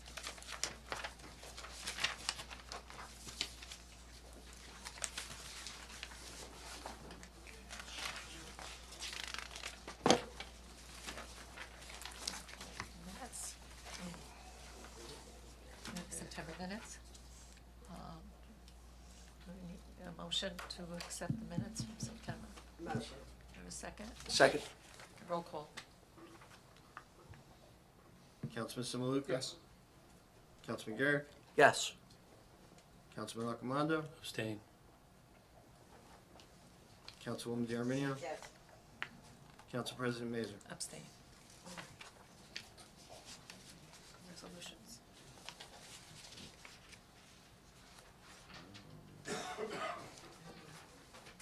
Resolutions, any discussion, anything? Sorry? Need a motion? That's right. Resolutions? We should All items. do the, Yeah, all things. Got Yeah. We can read that. Yeah.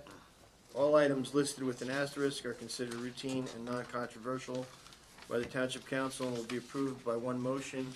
There will be no separate discussion on these items unless a council member so requests it, in which case the items will be removed from the consent agenda and considered in its normal sequence on the agenda.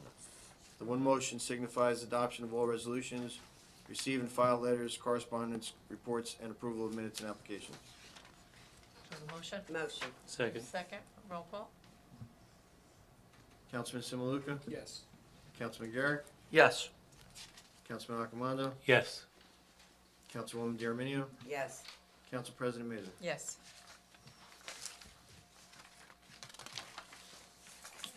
Old business? Anybody? Any old business? Through Chair. Old business? In regard to the speed study, we still have the box. We have a new officer in charge, and good luck to Captain Zotolo. Recently, he was injured, and haven't been able to really get together with him in order to go over the data from the new Shepis Avenue studies, and also I believe it was placed on Alberta, so we should have that. For next meeting, I hope to be able to produce that. I'll give my last, last information or statement as to cannabis. When we say that Saddlebrook is the first in New Jersey to allow manufacturing, that's absolutely false. I mean, other towns in New Jersey have, in their ordinances, have allowed manufacturing facilities. The fact that there are no manufacturing facilities in New Jersey does not mean that they're not allowed.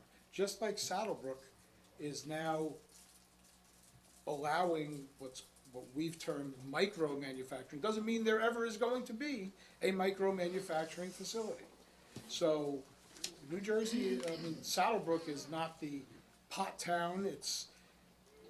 It's available, just like macro manufacturing, the big giant warehouses for manufacturing is authorized in Saddlebrook. But they've got to be approved by the state, and then they've got to be approved by the town. And the town, it was told about, the zoning board is going to go over and go over all this. Well, you know, folks, we have brains up here, and in our licensing package, they're going to have to do that before we give them a license. So it's not necessary. I mean, if they have to do something and go before a board, so be it.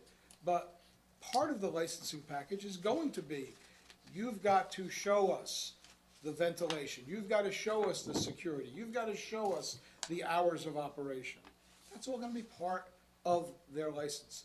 Now, again, nobody that we know of has been licensed for manufacturing by the state, at least no one that we know of, and certainly no one has come before us and said, listen, we got our license from the state, we'd like our license for manufacturing, whether it's the big box manufacturing or the smaller places. And my understanding, and Anthony might be able to correct me, my understanding is that you can't ask for a use variance for any cannabis. I mean, we've got designated areas, but somebody can't go into an area that's not designated for it and ask for approval from the zoning board. Am I correct? That's correct. That's what I understood and was told by certain state officials, that you cannot do that. All right, thank you. Thank you. And the manufacturing is supposed to be the least impact of all the classes, too. And- That was discussed at one of the work sessions. Right, right. But listen, we've done our homework and we have, we've attended classes and things like that. Of the three that we've approved, cultivation, retail, and manufacturing is the least intrusive. Again, there's no foot traffic. There's no retail sales. There's no one going in there other than the people that work there and are making deliveries to and from. And from everything that we've been told, from people that are doing this, people in the state, last year, we attended, I know I saw Mr. Suarez there at a number of them, at the League of Municipalities. There were a number of cannabis seminars, and everybody who was there had indicated that manufacturing was the least, especially in regard to odors, it was the least impact on, on the exterior. That maybe cultivation was the number one, that there might be some escape. Retail, number two, just from opening the door, it being in there, you might get something coming out from opening the door right around the facility or right at the door. It's like when you drive past it or walk past it, you might smell it, and you get 50 feet away, you're not smelling it anymore. That's what we were told, but manufacturing doesn't have that ability. Now, when you talk about manufacturing, and maybe there's a misunderstanding about what they're doing in there. I mean, they're pressing product together to make gummies, to make oil. I don't know what people think about manufacturing, but please do your research on what goes on with manufacturing. Thank you. Thank you, Councilman. Any other old business, new business? Nope. Any business? I got some new business. Okay. I want to talk about a woman from Dewey Avenue, a resident. She couldn't be here tonight, so I told her that I would talk to the council. She's got a problem. She has one of those, she lives in a duplex that's about 10 years old. And she's got that sloped driveway that goes to the garage. And the big rainfall that we had back in July, she got flooded out again. She's been flooded a couple of times. And she has requested, and Bob Klein, our engineer, and myself went there to look at it. And it seems that the contributing factor is that driveway, Right. the biggest factor. But she's also concerned, and a couple other residents as well, that the drainage in the street might be clogged. So we had told her that the town would, and there's plenty of other areas too that we want to televise. The engineer is in the process and should, maybe within the next couple of weeks, we'll hire somebody to do all the different locations, and there's probably about 10 locations. But she's very upset because she's basically telling me she's a nervous wreck, because every time it rains, we had a lot of rain the last couple of days, and she keeps on messaging me, when is it going to get done? And it's been since July. So I know how the process takes a long time. She mentioned, well, why can't we do it on an emergency basis? And And I kind of said, well, it really is an emergency. But to her, it is an emergency because she's worried about it. And I don't even know if the pipe is clogged. We actually reached out, and I told her this, we reached out to Lodi because they have equipment to televise. And, but they won't lend it to us. As a matter of fact, one of the things on the agenda is a resolution For shared to service. enter into a shared service agreement with Lodi, and then perhaps we can borrow it. I don't know. I'm telling you all this because I feel terrible for the woman. I really do. I wish there was something we could do. I mean, it's at the point now where I'm hoping that maybe in a couple of weeks it'll get done. But I don't know. I just think if we have run into a snag, I'd like to help this woman out. And you know what? I just feel I need to tell everybody because I get complaints all the time. But this one really bothers me. It bothers me because the woman really had no fault of her own.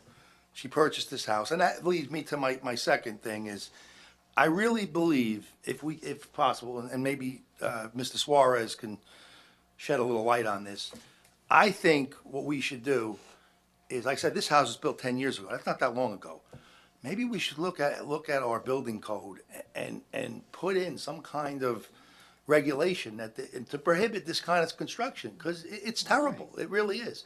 I mean, I went around town, driving around, and on Fifth Street, there's a couple of houses over there. Every house, Sylvan, yeah. our friend Mr.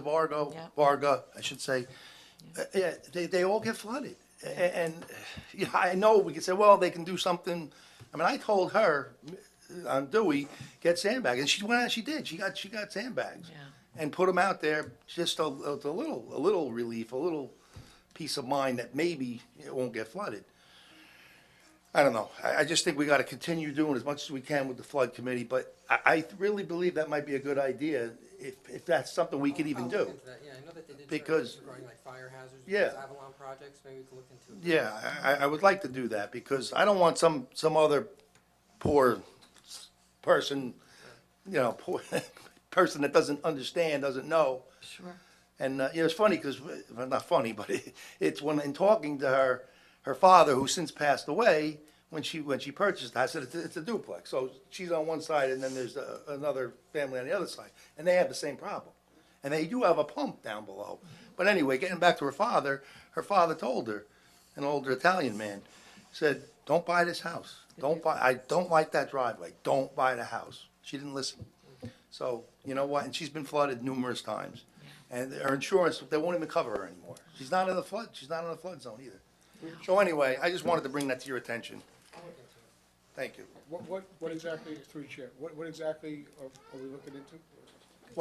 What I'd like to see is an ordinance maybe that prohibits that kind of construction with those sloped driveways into a garage, because Mayor, would you happen to know if, when that was built, it was built 10 years ago? 10 years ago, yeah. If it went before the zoning board? Because that sounds like something, like, I Right. have a sloped driveway down, it's not sloped like the one on Mr. Vargas. Right. But it does slope down, and I was required to put a French drain, and then Right. that travels into a dry well, a 500-gallon dry well that I had to install. But those I mean, it people goes that down go about way 6 feet. down, I mean, Yeah, that you're goes down. basically, I mean, there's nowhere for the water to go. but Right. down. I don't think it's a flood issue, I think it's just a construction issue. Right, that's what I'm But I don't trying know to say. If they could, you know. I don't know, Somebody somehow could do a little regulate it. research. I think that if somebody talks to Jane and see if possibly if they had to get a variance for that construction. I know the lots over on Dewey are small. I think almost everybody that goes and does anything on Dewey has to go before the zoning board because the lots are non-conforming. It's a big house. Yeah. It's a duplex. So. Yeah, to see if there was some requirements that maybe did not get fulfilled, and somehow, you know, they got a CO without them doing what they're supposed to do in order to take that water. Because obviously, if you're going down that far, you get one of those crazy rains that we had a month or two ago. I mean, you look at TV and there was cars floating down the river. So certainly that whole basement's gonna be filled, but perhaps somebody could look into that and see, maybe something was required and they didn't do it. Thank you. Yep, thank you. Any other business before I open up? No. The motion to open the meeting Motion. Second. The meeting is now open to the public regarding agenda items.